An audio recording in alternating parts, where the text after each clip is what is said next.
So today I want to discuss something that I think is one of the most important patterns in all of human history. And once you understand this pattern, everything happening right now in the Middle East will make complete sense to you. The pattern is this. Every great empire that has tried to conquer Iran, Persia has either collapsed, retreated, or been permanently weakened. Every single one without exception. And I want to argue today, using game theory and structural history, that America is next. So let's begin. Let's go back and look at history carefully because history does not repeat itself exactly. But as Mark Twain said, it rhymes. And in the case of Iran, it rhymes very, very loudly. First, Alexander the Great. Everyone knows Alexander. He conquered Egypt, Mesopotamia, and Persia, which is today Iran. And people say, wait a minute, didn't Alexander actually win? Didn't he conquer Persia? Yes, he technically conquered Persia. But what happened next? He died at 32 years old. His empire immediately collapsed. His generals fought each other. The Macedonian Empire was finished, and in its place, who rose to power? The Parthians, Iranians, who then controlled the Middle East for the next 500 years. So the lesson here is simple. You can temporarily defeat Iran, but Iran defeats you in the long run. Second, the Roman Empire. The Romans were the greatest military power of the ancient world. Nobody came close. And the Romans fought the Parthians, the Iranians, for over 300 years. Julius Caesar planned to invade Persia, but was assassinated before he could. Emperor Cassius invaded and was destroyed at the Battle of Carrhae in 53 BCE, one of Rome's greatest military defeats. Emperor Trajan invaded and technically won, but immediately had to retreat because of uprisings everywhere. Emperor Julian invaded in 363 CE and died in battle. 300 years of war, and what happened to Rome? Rome fell while Iran, the Sasanian Persian Empire, was still standing. Third, the Arab Caliphate. People often forget this, but the Arabs did conquer Iran in the 7th century CE. Yet what happened? Iran absorbed the Arab conquerors. The Persians converted to Islam, yes, but they transformed Islam into something distinctly Persian. They gave the world Persian art, poetry, philosophy, and science. Within a few centuries, Iranian dynasties like the Buyatids, the Samanids, and the Safavidids were ruling again. Iran was never truly conquered. It absorbed its conquerors and made them Iranian. Fourth, the Mongols. This is perhaps the most dramatic example. The Mongols in the 13th century were the most destructive military force in human history. They destroyed Baghdad, wiped out cities across Central Asia, and killed millions. And yes, they conquered Iran. But again, what happened? The Mongol conquerors converted to Islam, adopted Persian culture, and became Persians. The Ilkhanate, the Mongol rulers of Iran, became patrons of Persian art and literature. Iran absorbed the Mongols. Fifth, the Soviet Union. More recently, in the 20th century, the Soviet Union occupied northern Iran twice, once during World War I and once during World War II. Both times they were eventually forced to leave. In 1946, Stalin refused to withdraw Soviet troops from northern Iran. This was one of the first crises of the Cold War, and the Soviets were eventually forced out. A nuclear superpower forced out of Iran. So this is the pattern. Let me be very clear about this because I want you to understand it deeply. Iran is not just a country. It is a civilizational force. It has been continuously inhabited for over 3,000 years. It has one of the oldest continuous cultures in the world. And throughout all of history, every empire that has tried to permanently subjugate Iran has failed. The empires fell. Iran survived. Now, I want to go deeper. I want to use game theory and structural analysis to explain why this pattern exists, because this is not just luck or geography. There are specific structural reasons why Iran defeats empires. Reason 1, strategic depth. Iran is a very large country, 4 times the size of Iraq, with a population of 90 million people. It has the Zagros Mountains in the west, the Alborz Mountains in the north, deserts and difficult terrain everywhere. Napoleon famously said, "Never march on Moscow." He could have also said, "Never march on Tehran." Conquering Iran would require at minimum 3 to 4 million soldiers. The entire active United States military is about 1.3 million. So the math simply does not work. There is no scenario in which America has enough soldiers to control Iranian territory. None. Reason 2, the inverted military pyramid. This concept is very important. In a normal military, you have a cost pyramid. At the base, the biggest group, you have infantry soldiers. They are cheap, flexible, and can go anywhere. Above them, you have armor and tanks. Above that, naval power. And at the very top, the most expensive and least flexible, you have air power. Wars are usually wars of attrition. To win a war of attrition, your cheapest and most flexible resource soldiers must form the base of your strategy. That is how every successful empire in history fought. But America has an inverted pyramid. Air power is at the base. Everything is built around air power. Why? Because of the military-industrial complex. Air power is the most expensive, generates the most contracts, and makes the most money for Boeing, Lockheed Martin, and Raytheon. So the entire American military strategy is built around selling expensive weapon systems, not around winning wars. That is why you have the F-35 fighter jet at $100 million each, taking 26 years to develop, and the Iranians shoot one down.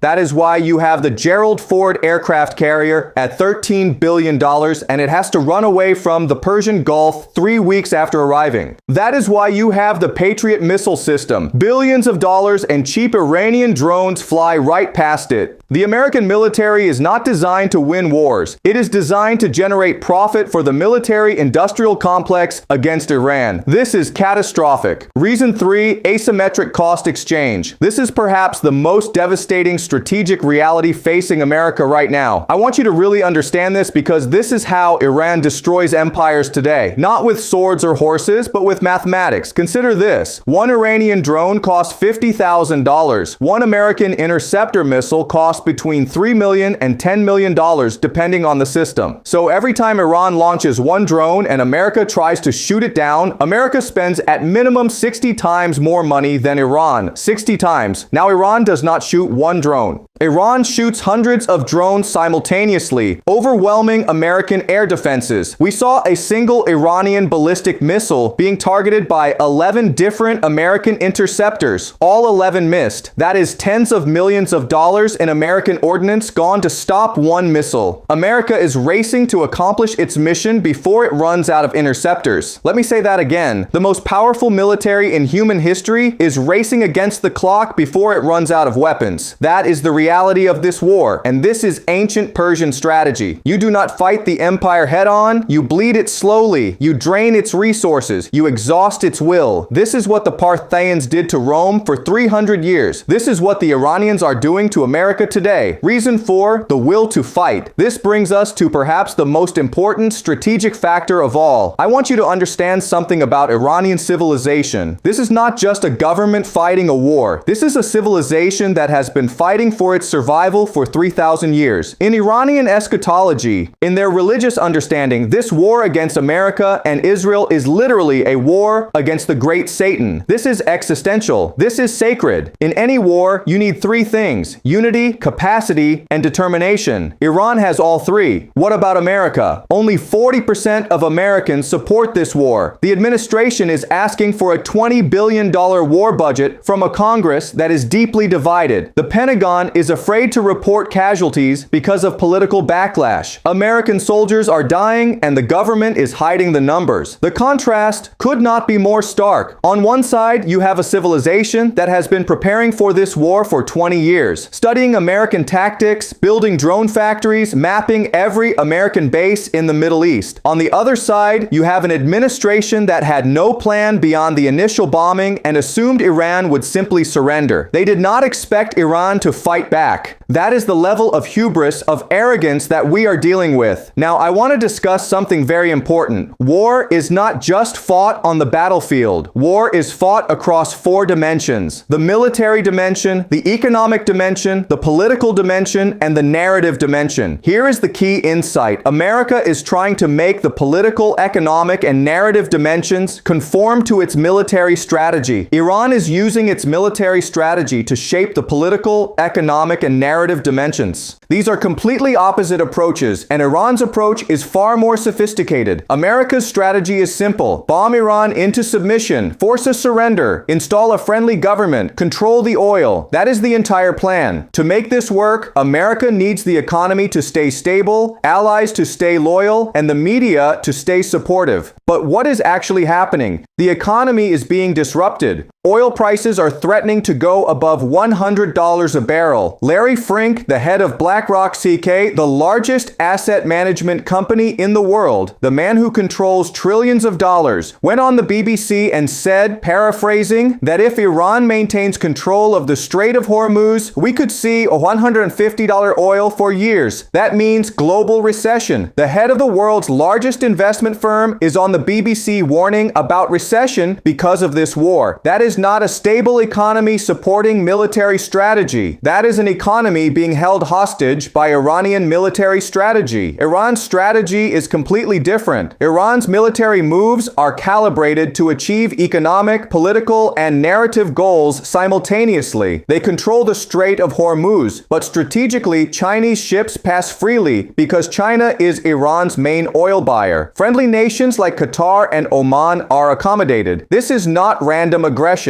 This is precise, calculated geopolitical leverage. Politically, Iran is splitting the Gulf states. Qatar and Oman are moving away from the American position. Even Saudi Arabia and the UAE, who wanted regime change in Iran, are now watching nervously as their water supplies and food imports are threatened. Narratively, Iran is winning global opinion. Large numbers of Americans are openly rooting for Iran in this war. That is extraordinary. That has never happened before in an American war, and it tells you everything about how the narrative dimension is going. Now, I want to discuss something even more important. This war is not just about Iran. It is about the entire architecture of American global power. At the center of that is the petrodollar system. Here is how it works. Since 1973, almost all oil in the world has been traded in US dollars. This was agreed between America and Saudi Arabia. The Saudis would sell oil only in dollars, and America would protect the Saudi regime because everyone needs oil. Everyone needs dollars. This creates permanent global demand for the US dollar, which allows America to print money, run deficits, and finance its empire. Without the petrodollar system, America cannot afford its military. Without its military, America cannot maintain its empire. Now, what is happening in this war? The Strait of Hormuz, which Iran is now effectively controlling, carries 20% of the world's oil supply. Iran is demonstrating to the world that it, not America, controls the flow of Middle Eastern oil. Every day that this continues, the credibility of the petrodollar system is weakened. The Gulf states, the linchpin of that system, are under direct threat. The GCC gets 90% of its food imports through the Strait of Hormuz. Desalination plants, which provide 60% of GCC freshwater, are vulnerable to $50,000 Iranian drones. If those plants are hit, cities of 10 million people run out of water in 2 weeks. The Gulf states are terrified. A terrified Gulf state that can no longer guarantee its own survival may no longer be willing to recycle petrodollars into American stock markets and AI data centers. If that stops, the AI bubble bursts. The American financial Ponzi scheme unravels. This is how Iran destroys empires. Not by conquering them, but by making the cost of empire unsustainable. By making the financial architecture of empire collapse from within. We have precedent for this. The Soviet Union did not lose the Cold War because America defeated it militarily. It lost because the cost of maintaining empire became unsustainable. Afghanistan was part of that. Iran may be America's Afghanistan on a much larger scale. Now, I want to address why America cannot adapt to this situation. You might ask, if the situation is this bad, why doesn't America change strategy, negotiate, or find an exit? The answer is that the quality of American governance has collapsed. China just completed its 15th five-year plan involving 2 years of consultation, expert committees, think tanks across the country, and leading academic specialists. It is a detailed, serious, comprehensive plan for the future of 1.4 billion people. What does America have? The State of the Union has become a television show. There is no work program, no strategic plan, no analytical framework. The tariff war of 2025, which disrupted the global economy, was produced by 4 or 5 people with a one-page document that would not pass a first-year economics student. This is the same administration that decided to bomb Iran. No plan beyond the initial strikes, no strategy for what comes after, just an assumption, a delusional assumption that Iran would simply surrender. Compare this to Iran. Iran has been preparing for this war for 20 years, 2 decades of planning. They analyzed the American military, mapped every American base, built drone factories, studied the psychology of American decision-making. They understood that America's political will is fragile, that America's manufacturing capacity is limited, and that America fears casualties above all else. They built a strategy around exactly those weaknesses. This is the difference between a civilization that has survived 3,000 years by learning from every attack and adapting, and an empire that has been dominant for 80 years and has forgotten how to think seriously about strategy. Let me now bring this all together. I want to give you my prediction not as prophecy, but as an analytical framework based on structural history and game theory. I have made 3 predictions since 2024. First, Trump would win. That happened. Second, America would go to war with Iran. That happened. Third, America will lose this war, and this will forever change the global order. That is what I believe is happening now. Let me be precise about what I mean by lose. I do not mean that Iran will defeat America on the battlefield in a traditional sense. Iran cannot do that. America is still the most powerful military in the world. What I mean is this: America will find that the cost of continuing this war in money, political will, casualties, global reputation, and economic disruption will become unsustainable. America will be forced to retreat from the Middle East. When that happens, when the American empire retreats, 2 regional powers will remain, Israel and Iran. The Middle East will be reorganized around those 2 powers. Here is the deeper historical truth that I want to leave you with. Every empire falls. That is the lesson of history. Rome fell, the Mongol Empire fell, the British Empire fell, the Soviet Empire fell, not because they were defeated militarily in one decisive battle, but because they overextended, because they could not sustain the cost of empire, because their internal contradictions, corruption, loss of purpose, and hubris caught up with them. America is experiencing all of these things right now. A military designed to generate profit rather than win wars. A government that cannot plan beyond the next news cycle. A political system so corrupted that $2 trillion